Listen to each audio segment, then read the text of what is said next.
নমস্কার বন্ধুরা, আমার আরও একটা নতুন ব্লগে আপনাদের সকলকে ওয়েলকাম। লাস্টে আমি যে ব্লগ আপনাদের সাথে শেয়ার করেছিলাম তখন আমি ছিলাম রাজামুন্দ্রিতে। আমরা ব্যাঙ্গালোর থেকে রাজামুন্দ্রি এসেছিলাম, একদিন স্টে করেছিলাম। তো এবার আমরা রাজামুন্দ্রি থেকে আমাদের নেক্সট ডেস্টিনেশনের উদ্দেশ্যে রওনা দিলাম। এখন অনেক রাত, প্রায় রাত 11টার কাছাকাছি।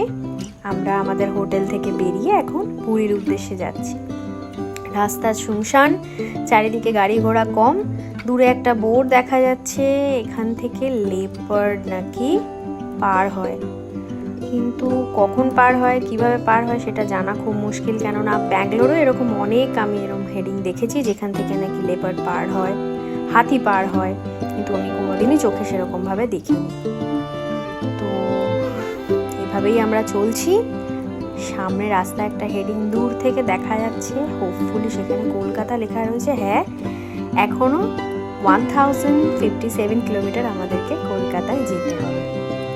দেখেও খুব ভালো লাগে, এই হেডিংটা দেখলেই আমার মনটা কিরম বেশ চান করে ওঠে।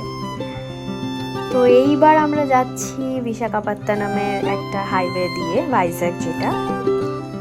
রাস্তাগুলো খুব শুনশান, কেননা আমরা ব্যাঙ্গালোর থেকে প্রায় রাত্রিবেলা অনেক জায়গায় যাই, মানে আমরা রাত্রিরেই আমাদের জার্নিটা স্টার্ট করি, কেননা সকালের দিকে প্রচুর জ্যাম থাকে ব্যাঙ্গালোরে। তো আমরা কোনো জায়গায় কখনো যেতে গেলে আমরা রাত্রিরেই বেরিয়ে যাই। তো রাত্রিরে হাইওয়েগুলোতে ব্যাঙ্গালোরে প্রচুর গাড়ি ঘোড়া থাকে, সেই তুলনামূলকভাবে আমি এই হাইওয়েতে দেখছি গাড়ি ঘোড়া খুবই কম, খুব কম, আর রাস্তাঘাট খুবই শুনশান। কিন্তু চারপাশ থেকে দেখতে দেখতে যেতে যেতে যা বুঝলাম আমি, এটা সকালে এই রাস্তা দিয়ে গেলে এর সিনিক বিউটি কিন্তু আলাদাই সুন্দর ছিল। কিন্তু আমরা তো সকাল পর্যন্ত অপেক্ষা করতে পারবো না, তাই আমাদের রাত্রিরেই বেরিয়ে যেতে হলো। পরে কোনোবার যদি আমি এখান থেকে যাই তাহলে আপনাদের সাথে সেটা শেয়ার করব। এখন সকাল হয়ে এসছে আস্তে আস্তে, আর রাস্তাঘাট এই সূর্যের হালকা আলোতে যা দেখতে পাচ্ছি অপূর্ব সুন্দর। এই জিনিসগুলো আমি ক্যামেরা বন্দি করেছি বলেই আপনাদের সাথে জিনিসটা শেয়ার করতে পারছি, কেননা মুখে বললে না আপনাদের সাথে এত সুন্দর জিনিসটা আমি শেয়ার করতে পারতাম না। এখানে রাস্তাঘাট ভীষণ সুন্দর, পাহাড়, ছোট ছোট টিলা, তার মাঝখানে বাড়ি ঘর দুয়ার, দোকানপত্র, অনেক কিছুই আছে।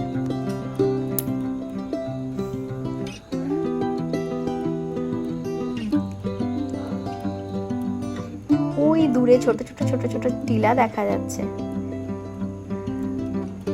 কিছু কারখানা টারখানাও আমার অনেক চোখে পড়েছে, ভীষণ সুন্দর লাগছে যেগুলো দেখতে। এইগুলো যদি আমি ফোনে ক্যাপচার না করতাম সত্যি খুব ভুল হয়ে যেত, এত সুন্দর দেখতে লাগছে।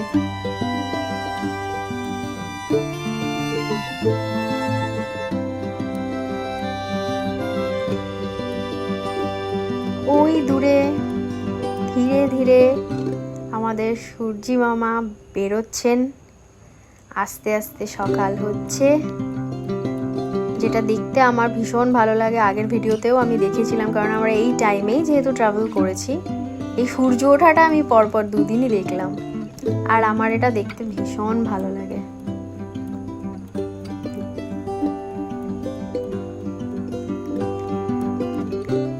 এই আমরা পুরী ঢুকে গেলাম, সকাল বাজে 7টা। Welcome to Odisha. পুরী নয়, সরি, ওড়িশা ঢুকে গেলাম। পুরী এখনো অনেকটাই দূর, কিন্তু ওড়িশা ঢোকার পরে আমাদেরকে এবার এটা মাথায় রাখতে হবে, এখানে কিন্তু রাস্তায় অনেক জায়গায় ক্যামেরা লাগানো থাকে। তো আমাদের স্পিড লিমিট 60-এর নিচে রাখতে হবে, কেননা আমি অনেক জায়গাতেই দেখলাম স্পিড লিমিট যদি বেশি থাকে সেখানে চালান কাটা যায়। অনেকেরই 10,000 থেকে 15,000 টাকা পর্যন্ত চালান কাটা গেছে। আমি যেহেতু অনেকগুলো ভিডিও আগে দেখেছি এই ট্রাভেল করার আগে, তাই সেটা আমার মাথায় রয়েছে। আর এইটা মাস্ট আমায় বলতেই হবে, এখানে কিন্তু অনেক জায়গাতে এরকম মহিষের পাল, গরুর পাল রাস্তা দিয়ে হেঁটে বেড়ায় বা পার হয়।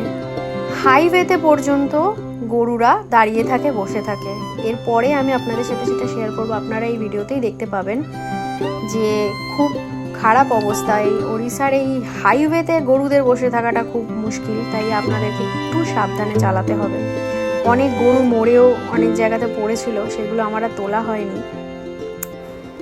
এটাই হলো সেই চিল্কা লেক, যেটা ওড়িশার আন্ডারে পড়ে, আর যেটা ইন্ডিয়াস লার্জেস্ট লাগুন আর ওয়ার্ল্ড সেকেন্ড লার্জেস্ট কোস্টাল লাগুন। আমরা তো এবার চিল্কা লেকে বেড়াতে যেতে পারছি না, আমাদের যেহেতু কোনো প্ল্যান নেই, তাই আমরা রাস্তা দিয়ে যেতে যেতে যতটুকু দেখতে পারলাম সেটাই আমি ক্যাপচার করে আপনাদের সাথে শেয়ার করার চেষ্টা করলাম। খুব সুন্দর দেখতে। পরে যদি কোনোদিন আমার সময় হয়, আমি যদি যাই, অবশ্যই সেই ভিডিও আপনাদের সাথে শেয়ার করব।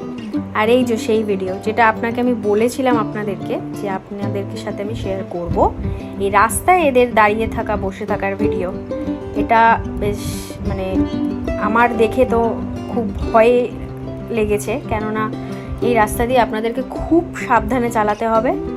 আর এটা হলো জগন্নাথ রোড, যেটা দিয়ে আমাদেরকে মেইনলি পুরীতে যেতে হবে। অ্যাকচুয়ালি আরেকটা রাস্তা আছে যতদূর আমার মনে হয়, কিন্তু গুগল আমাদের এই রাস্তা দিয়ে নিয়ে গেছে। তো 36 কিলোমিটার এখনও আমাদের পুরীতে যেতে বাকি।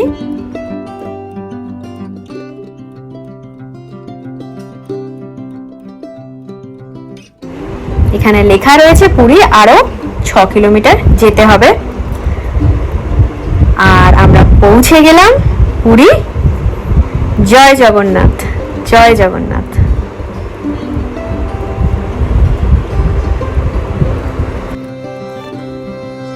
বাড়ি ফিরে আমরা ঘুমিয়ে পড়েছিলাম, কেননা আমরা ঘুমিয়ে পড়িনি ঠিক, আমরা বেরিয়েছিলাম স্বর্গদ্বার মার্কেটে গেছিলাম। বিচে যেহেতু যাইনি আর ভিডিও করা হয়নি, আমরা ভজহরি মান্নাতে দুপুরে লাঞ্চ করে ঘুমিয়ে পড়েছিলাম। আর সন্ধ্যাবেলা আমরা বেরিয়েছি মার্কেট এক্সপ্লোর করতে, বিচ এক্সপ্লোর করতে। অটো করে এখন আমরা যাচ্ছি। অনেক লোকজন, যেহেতু স্যাটারডে তাই দোকানপাট খোলা, সব লোকজনও রয়েছে। এখানে হয়তো লোকজন একটু কম, সামনে গেলে আরও লোক দেখতে পাবো। তো নেক্সট ব্লগে আপনাদের সাথে বাকিটাও আমি শেয়ার করব।